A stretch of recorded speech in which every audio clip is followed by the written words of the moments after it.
Hello dear parents. फिर हम बात कर रहे थे कि फैमिली डायनेमिक्स बहुत मैटर करती है। तो मेरे जो 1-to-1 पेरेंट कोचिंग में बहुत सारे फैमिलीज से ये सब इशू आते हैं कि फैमिली डायनेमिक्स में कुछ प्रॉब्लम है। तो जब बच्चों को रेज़ करने की बारी आती है, मुझे लगता है कि हमें एज अ फैमिली भी एक ऑनर कोड डेवलप कर लेना चाहिए कि हम अपने रिलेशनशिप को कैसे रेगुलेट करेंगे, कैसे फैमिली डायनेमिक्स को इम्प्रूव करें कि बच्चे की ग्रोथ का जो पीरियड है उसमें हर मोमेंट बहुत ही इफ़ेक्टिव हो और हर मोमेंट बहुत पीसफुल और काम हो घर में। चलिए अभी एक डीएम का हम मैसेज ले लेते हैं, क्योंकि बहुत से लोग अपनी प्रॉब्लम्स को इंस्टाग्राम पे डायरेक्ट मैसेज के थ्रू भी भेजते रहते हैं। ये पेरेंट हैं। ये वाला प्रश्न मुझसे एक से ज़्यादा फादर्स ने पूछा है।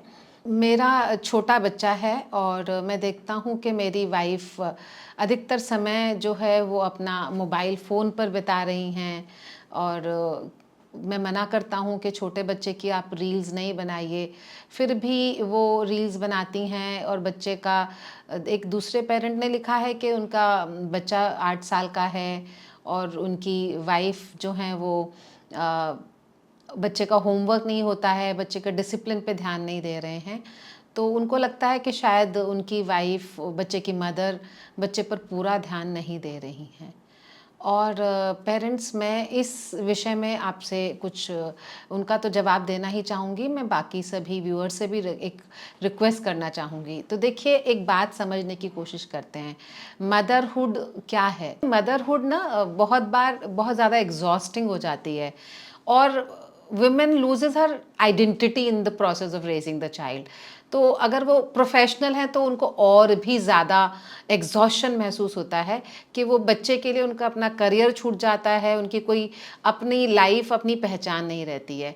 इसके लिए बहुत ज़रूरी है कि आप एज अ फैमिली मेम्बर, अगर आप हस्बैंड हैं तो भी और अगर आप मदर इन लॉ हैं तो भी, वो आप उनके साथ किस तरह से उनकी भी केयर की जाए और किस तरह से आप उनको वो कंफर्ट दे सकते हैं, कैसे आप जिम्मेदारियां बांट सकते हैं घर में, और कैसे आप उनकी आइडेंटिटी, उनके कंट्रीब्यूशन को एक्नॉलेज कर सकते हैं। I am sure this will go a long way in building the strength of our mother's.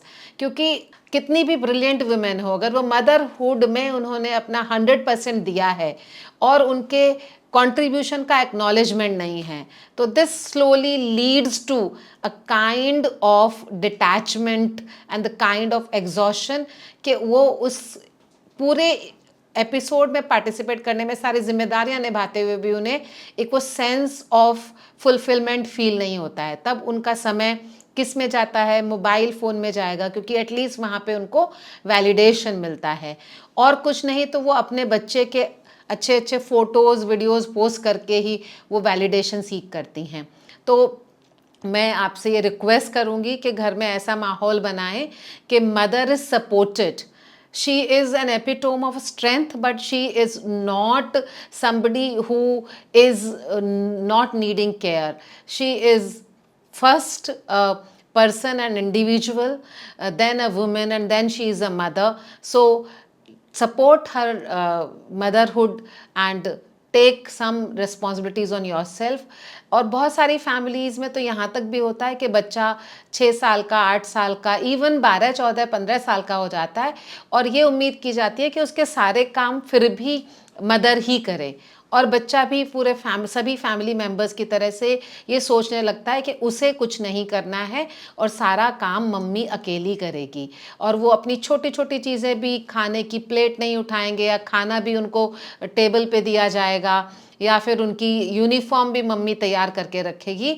तो मेरा सभी इंडियन परिवारों से ये अनुरोध है कि आप अपने फैमिली का ऐसा सिस्टम बनाएं कि हर मेंबर की अपनी जिम्मेदारी हो, और वुमेन को मदरहुड के टाइम पीरियड में बहुत ही स्ट्रॉन्ग सपोर्ट फैमिली प्रोवाइड करे। Then I am very sure कि आपको कभी भी ऐसा महसूस नहीं होगा कि एक मदर अपनी मदरहुड की ड्यूटीज़ नहीं निभा रही है। आपको उसे बताने की ज़रूरत नहीं पड़ेगी।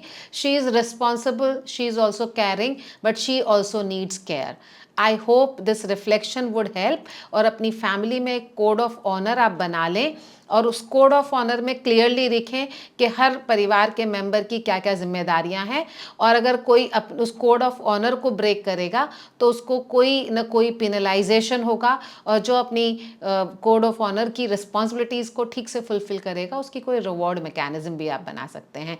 तो हमको अपने परिवार में, परिवार की डायनेमिक्स में पॉजिटिव चेंजेस लाने हैं, जिससे फैमिली के हर मेंबर को सपोर्टेड फील हो और हर मेंबर को रिस्पॉन्सिबल भी फील हो।